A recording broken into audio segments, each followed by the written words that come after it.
तरीके से radically Islamise हो रहा है बांग्लादेश। ये अब शांति वांति नेबर हैं, हमारे पड़ोसी हैं। अब ये मामला थैंक यू हो गया बॉस। अब बांग्लादेश जाएगा बिल्कुल गड्ढे के अंदर and we have to watch out. शाला जी बहुत बहुत शुक्रिया, आज आपने दोबारा बुलाया मुझे, थैंक यू। शाला जी आपके क्वेश्चन में से पहले एक बार इंडिया को थोड़ा साइड में कर देते हैं। ओके, निकाल लें, ठीक हो गया। बांग्लादेश के बारे में आप एक वर्ड यूज कर रहे हैं कंगलादेश।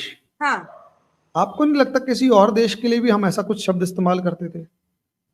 खत्म, बाय बाय, टाटा। हो सकता है वो इधर वाला ही हो। और उसके बाद आपको नहीं लगता बांग्लादेश के ऊपर हम डिस्कस करने जा रहे हैं कि बांग्लादेश हमारी एक कंपनी के पैसे नहीं दे पा रहा? बिल्कुल। ऐसे ही आप थोड़े दिन पहले तक या हो सकता है लगातार एक और देश के बारे में बात करते हो, आप लगातार खबरें सुनते हो कि वो देश भी लोगों के पैसे नहीं दे पा रहा। हाँ, आपको अभी थोड़े दिन बाद सुनाई देगा कि बांग्लादेश जो है उसको पैसे की जरूरत पड़ गई है, सारी इकोनॉमी ठप पड़ गई है, आईएमएफ के पास कटोरा लेके पहुंच गया है, ठीक है, पहली या दूसरी बार पहुंचा है। लेकिन आपको नहीं लगता ऐसे हम लगातार सुनते हैं कि आईएमएफ के पास एक और कंट्री है जो 25-26 बार कटोरा लेके पहुंचा हुआ है? वो रिकॉर्ड तो हमारा है, वो कोई नहीं तोड़ सकता। शर्म आनी बंद हो चुकी है उसे भी। हाँ, ठीक है, बांग्लादेश आपको नहीं लगता फिर उसी ट्रैक पे है? कुछ कुछ सेम बातें लग रही होंगी। सेम सेम लग रहा है। अच्छा, इन दोनों के अंदर एक चीज कॉमन और है। क्या? इंडिया। इंडिया से नफरत। सैंडविच हो गया ना बीच में। ना इंडिया सैंडविच क्या हो गया? एक हाँ। को इस काख में दबा रखा है, दूसरे को इस काख में दबा रखा है, बता भाई क्या करेगा तू? सवाल तो यही है ना, वो शोर तो मचा रहे हैं भाई। देखो सीधी सी बात ये है, आपका बहुत ताकतवर है तो सब, और आप उससे लड़ना भी चाहते हो तो कुछ टाइम के लिए तो उससे दोस्ती करो ना, उसके बराबर किसी मामले में तो पहुंचो, उसकी ताकत को आजमाओ। प्रॉब्लम को समझिए, पाकिस्तान और बांग्लादेश आज के दिन दोनों एक जगह पर खड़े हैं, बस फर्क इतना है पाकिस्तान जहां पर 1979 या 71 में खड़ा था या 47 में खड़ा था, बांग्लादेश आज वहां खड़ा है। और आज जो बांग्लादेश की हालत है उसके पीछे इंडिया जिम्मेदार नहीं है। इंडिया ने तो तब भी बहुत कोशिश करी है कि यार मान जाओ मान जाओ मान जाओ। इससे अच्छा एक बात बताइए, इससे ज्यादा बुरा और क्या, मतलब और ज्यादा क्या सेक्रीफाइस करें? हमने अपनी थाली में से अपने लोगों की रोटी छीनकर, रोजगार छीनकर, एम्प्लॉयमेंट छीनकर बांग्लादेश को दे दिया। भाई रेडीमेड गारमेंट के एक्सपोर्ट का हब इंडिया होता था। हमारे यहाँ 2 लाख से ज्यादा छोटी बड़ी फैक्ट्रीज थी रेडीमेड गारमेंट्स की।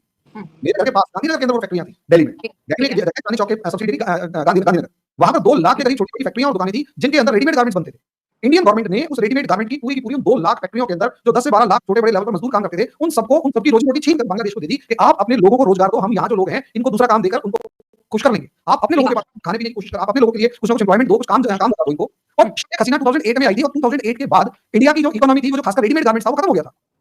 और बांग्लादेश से, हमारी कंट्री के अंदर रेडीमेड गारमेंट बांग्लादेश से आ रहे हैं। बिल जमा ना करवाया तो हम 7 नवंबर को आपकी पावर सप्लाई कट कर देंगे। क्या कहना चाहेंगे, आप इस सारे मामले को कैसे देखते हैं? देखिए, सबसे पहले तो जब से बांग्लादेश में इनकलाब चला है, मैं बड़ा क्लोजली इसको फॉलो कर रहा हूँ और मैं इनकी पल पल की जो खबरें उन पर बड़े गहरी निगाह रख के बैठा हूँ कि बांग्लादेश हमारा पड़ोसी मुल्क है, क्या होने जा रहा है उसमें। देखिए, अडानी का ये रिएक्शन आना ही था। अगर मुझे कहीं ना किसी यूट्यूब पे पहले किसी ने मेरा इंटरव्यू सुना, मैंने इस तरह के रिएक्शन का ऑलरेडी पहले पेश कर चुका था कि इस तरह के मामला होने, अडानी ने अपनी ये बिजली पावर सेक्टर को, ये अगर इनसे बिल नहीं दिए जाने, मैंने पहले कह दिया था जब स्ट्राइक चल रही थी, मैंने कहा इनकलाब आ रहा है, इनके 80% जो शेयर हैं वो इंडिया से आए हुए हैं, बांग्लादेश के पावर सेक्टर अडानी ग्रुप का है। ये आप इस चीज को कितने आप गौर से समझें कि अडानी ग्रुप एक ग्रुप है, उसके 70% जो है वो बिजली दे रहा है बांग्लादेश को, इंडियन नहीं दे रहे, मतलब इंडिया की कंट्री नहीं दे रहा, सिंगल पर्सन एक इंडिया का बिजनेसमैन उनको दे रहा है। यहाँ पे थोड़ा सा मेहर भाई आपकी इन्फॉर्मेशन में इजाफा करना चाहूंगी, इंडिया के भी कई ऐसे सरकारी इदारे हैं जो बांग्लादेश को हेल्प आउट कर रहे हैं, वहां से भी बिजली आती है। यानी कि 60% जो है वो अडानी दे रहा है, मैं ये कहना चाह रहा हूँ, वो दे रहे हैं 60% अडानी दे रहा है, 20% नेपाल दे रहा है, लेकिन वो इंडिया के ही रास्ते दे रहा है, क्योंकि नरेंद्र मोदी ने वहां प्लांट लगा दिया था जब नेपाल को जरूरत थी। क्योंकि नरेंद्र मोदी की मैंने बात देखी है, वो जिस भी अपने पड़ोसी मुल्क को जरूरत होती किसी चीजों की, वो फाइनली ये नहीं कि आप ये हेल्प, वो टोटली उनको लगा के दे देते हैं। वो नेपाल के पास बिजली स्टॉक नहीं हो पा रही थी, उन्होंने कहा हमें नहीं चाहिए इंडिया ने, उन्होंने कहा बांग्लादेश को दे दो। अब अडानी के अलावा नेपाल भी सोच रहा है कि भाई उनके 850 बिलियन डॉलर नहीं दे रहा तो शायद हमारे पैसे भी ना खा जाए। इस रिएक्शन का बिल्कुल बांग्लादेशी आवाम को भी बाखूबी पता था, लेकिन कुछ उनके अंदर कुछ इस तरह के हैं लोग जो इनकलाब के नाम पे पूरा बेड़ा गर्क कर दिया उन्होंने अपने मुल्क का। एक इकॉनमी, टके की कीमत 3 रुपए थी हमारे पाकिस्तान रुपीस में, अब टका टके का भी नहीं रहा, टका रुल गया है। इंडस्ट्री 50%, ये मैं एवं नहीं कह रहा कि 50%, मैं पूरा एक फिगर के साथ बता रहा हूँ कि 50% बांग्लादेश की इंडस्ट्री बंद पड़ी है भाई। अगर अडानी ने 7 नवंबर को अगर उसने पावर प्लांट बंद कर दिया तो 60% पूरे का पूरा बांग्लादेश, और हाँ अडानी की जो बिजली है वो भी इनके सारी जो जा रही है वो इंडस्ट्रियल एरिया में जा रही है, ज्यादा यूज भी इंडस्ट्रियल एरिया में। सर आपको पता है पहले उन्होंने 31 अक्टूबर की डेट दी थी बिल्कुल ऐसे। कि भाई आप 31 अक्टूबर तक अपने जो बिल हैं वो जमा करवाएं, फिर उन्होंने 7 दिन का मार्जिन और दे दिया है। और अगर इन्होंने अब बिल ना जमा करवाया तो बांग्लादेश के कई शहर जो हैं वो अंधेरे में डूब जाएंगे। और इंडस्ट्रीज का अगर आप बात करें तो आपको पता है इंडिया की जो है वो 80% इंडस्ट्री ऑलरेडी बांग्लादेश के अंदर काम करी थी। जो उन्होंने शेख हसीना वाजिद का तख्ता पलटने बाद इन्होंने आपको पता है कितना काम बंद कर दिया। हिंदू कम्युनिटी के साथ क्या किया, इंडिया को बोला कि भाई आप अपनी इंडस्ट्री बंद कर दें, आप इंडिया वापस चले जाएं, आप हमें आपके साथ काम ही नहीं करना। देखिए मैंने पहले भी आपको बताया कि मैंने पहले बांग्लादेश को ये मशवरा दिया था एक वीडियो में, मैंने कहा बहादुरी बेवकूफी में जमीन आसमान का फर्क है। आप बहादुरी दिखाओ अपने मुल्क के अंदर, इनकलाब लाना मुल्क में लाओ, आप दूसरी कंट्रीज को क्यों हिट कर रहे हो भाई। बात करें इंडिया और बांग्लादेश की प्रॉब्लम थी तो उसके जो रिलेशनशिप हैं ऑलरेडी बॉटम लाइन पे आ चुके हैं, इतने खराब हो चुके हैं कि अब गुंजाइश नहीं बचती बांग्लादेश से सही रिलेशन करने की। अभी हाल ही में जो प्रॉब्लम क्रिएट हो रही है इलेक्ट्रिसिटी की बांग्लादेश के अंदर, तो जो इंडियन कंपनी है उनका 9,000 करोड़ से भी ज़्यादा जो मनी है वो बांग्लादेश पर बकाया है और बांग्लादेशी उसको चुका नहीं रहे। न केवल अडानी का बल्कि और भी जो कंपनी है, चाहे वो एनटीपीसी हो या और कंपनी हो, उनका भी बकाया बांग्लादेश पर है। और ये सारी कंपनियों का टोटल मिला करके 9,000 करोड़ से भी ज़्यादा बनता है।